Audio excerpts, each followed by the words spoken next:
Actually देखिए, आज जो सुनवाई तो बहुत ही स्ट्रांग हुई और सारे एविडेंस के साथ, और सारे एविडेंस में सारा मैटर रखा गया। उस मैटर में सरकार ने का पक्ष भी रखा गया और सरकार के जो एडवोकेट जनरल थे और उसके बाद जो केरला के एक जज थे वो भी आज उनके तरफ से प्रतिनियुक्त थे, वो भी लड़ रहे थे। कि सरकार को 100% पता था कि हम जिस केस में, जिस तरह से हमारा जो ऑर्डर है उस केस में, जिस तरह से मूवमेंट है उस केस में, निश्चित तौर पे इस केस में निश्चित तौर पे हमारे पक्ष में जाने वाला था फैसला।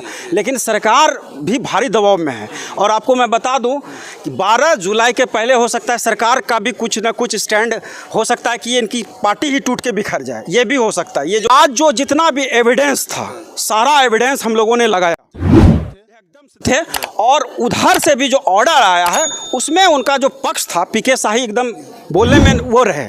लेकिन इनका जो केरला के जो थे जज थे जिनको उतारा था इन्होंने, आपको पता है कि उन्होंने पक्ष रखा कि जब 1,78,000 पे हम बहाली दे ही रहे हैं तो फिर इसको हेल्ड अप करने का, इस पे स्टे लगाने का, इस पे ऑर्डर पे रोकने का क्या औचित्य है, ये पॉइंट उन्होंने रखा। लेकिन मैं आपको बता दूं, लगातार जो हम 4 साल से पटना की धरती पे हम लोग जो आंदोलन किए, लगातार हम लोग सड़क से लेकर सदन तक हम लोग घेरने का काम किए। सरकार जिस तरह से हम लोग को मुखालफत में रख के धोखा देने का काम की, इस सरकार से मैं पूछना चाहता हूं और इसके सरकार के जो भी इनके एडवोकेट जनरल हैं उनसे पूछना चाहता हूं कि हम लोग जो लगातार 4 साल से नियोजन और नियुक्ति की प्रक्रिया को मांग रहे थे, लेकिन नियोजन और नियुक्ति की प्रक्रिया को ना मांग करके बिहार बीपीएससी ट्राई का एग्जाम लाया और 2 महीने में ये बिहार बीपीएससी ट्राई होने वाली नहीं है।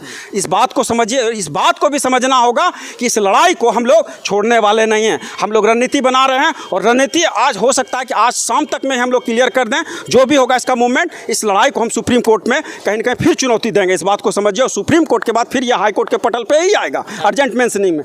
वो वैसे एडवोकेट है जो जज से रिटायर्ड है, केरला से है और वो सुप्रीम कोर्ट में प्रैक्टिस करते हैं। आप समझ लीजिए उनको लाना पड़ा तो सरकार कितनी डरी हुई है और उनका जो खुद का एडवोकेट है उस पर उनको भरोसा नहीं था।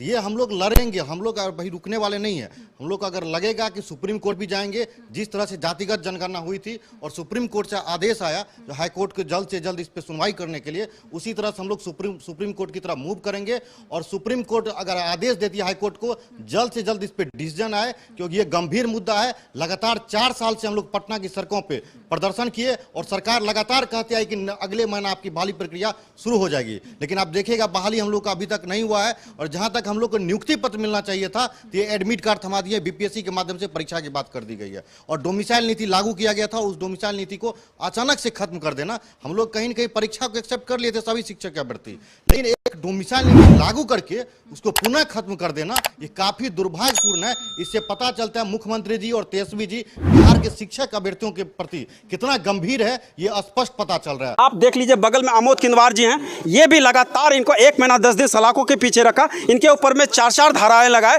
और चारों धाराएं के बिहाफ पे आज हाईकोर्ट के पटल पे इनको हर महीने में 2 डेट के सुनवाई में आना पड़ता है। ये एक पढ़ने लिखने वाला एक अभ्यर्थी था, स्टेट 19 का एक फ्रेश अभ्यर्थी था, लेकिन सरकार की मंशा खराब थी। सरकार ने गलत तरीके से सचिवालय घेराव में इनके ऊपर में FIR करके इनको सलाखों के पीछे धकेलने का काम किया। इस सरकार को हमारी खुली चुनौती है कि आप जितनी ताकत है आप लगा लो, लेकिन इस लड़ाई को हम लोग छोड़ने वाले नहीं। इस लड़ाई को अंतिम पायदान तक हम पहुंचा के दम लेंगे।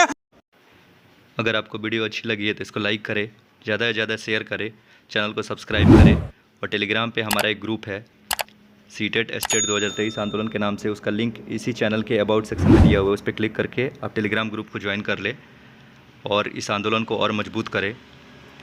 अपना कीमती समय देने के लिए आपका बहुत बहुत धन्यवाद। वीडियो देखने के लिए थैंक यू।